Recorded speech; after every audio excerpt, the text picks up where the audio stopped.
Hi hello friends, welcome back to the channel KS Organics. So இன்றைக்கான video என்ன பார்க்க போகிறோம் அப்படின்னா, நாற்று விடுறதை பற்றி தான் பார்க்க போகிறோம். ஆடிப்பட்டம் வரப்போகுது. நமக்கு நேரடியாக விதைக்கக்கூடிய விதைகள், அதாவது பீன்ஸு, அவரைக்காய், பாகற்காய் இந்த மாதிரியான விதைகள் எல்லாமே வந்துட்டு நம்ம ஆடிப்பட்டத்துக்கு விதைச்சிக்கலாம். அதுக்கு முன்னாடி நாற்று விட்டு வளரக்கூடிய தக்காளி, கத்திரிக்காய், பச்சை மிளகா இந்த மாதிரியான செடிகள் எல்லாமே இப்போ நாற்று விட்டு நம்ம ரெடி பண்ணலாம்.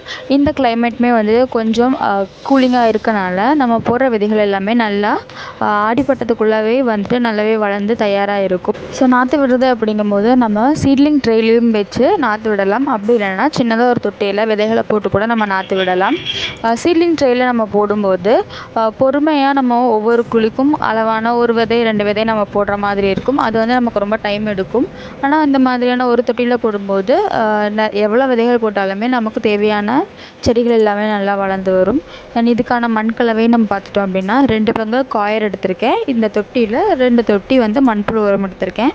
இதை நல்லா மிக்ஸ் பண்ணிவிட்டு நம்ம வந்து விதைகளை போட ஆரம்பிக்கலாம். இந்த மாதிரியான தேங்காய் நாரில் நம்ம நாற்று போடும்போது அந்த சின்ன விதை வந்துட்டு நல்லாவே முளைச்சி ஈஸியாக வேர் விட்டு வளர்கிறதுக்கு ரொம்ப யூஸ்ஃபுல்லாக இருக்கும். அதுக்காக தேங்காய் நார் நம்ம போடுறோம். இதே மண் போடும்போது கொஞ்சம் இருக்குனா கூட அந்த விதை முளைச்சி வர்றதுக்கு வந்து கொஞ்சம் கஷ்டமாக இருக்கும்.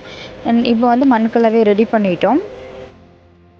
இது கூட ஒரு கைப்பிடி வந்து 5 வகை புண்ணாக்கு கலவை நம்ம வந்து கலக்கிறோம். ஸோ இது எதுக்கு அப்படின்னா, இதில் இருக்க வேப்பம் புண்ணாக்கு வந்துட்டு வேரழுகல் நோய் அந்த மாதிரியான நோய்களை வந்து கட்டுப்படுத்தும். அதே மாதிரி மற்ற 4 புண்ணாக்கு, அதாவது தேங்காய் புண்ணாக்கு, எள்ளு புண்ணாக்கு, இது எல்லாமே வந்துட்டு ஒரு ஊட்டச்சத்து தான் அதுக்கு.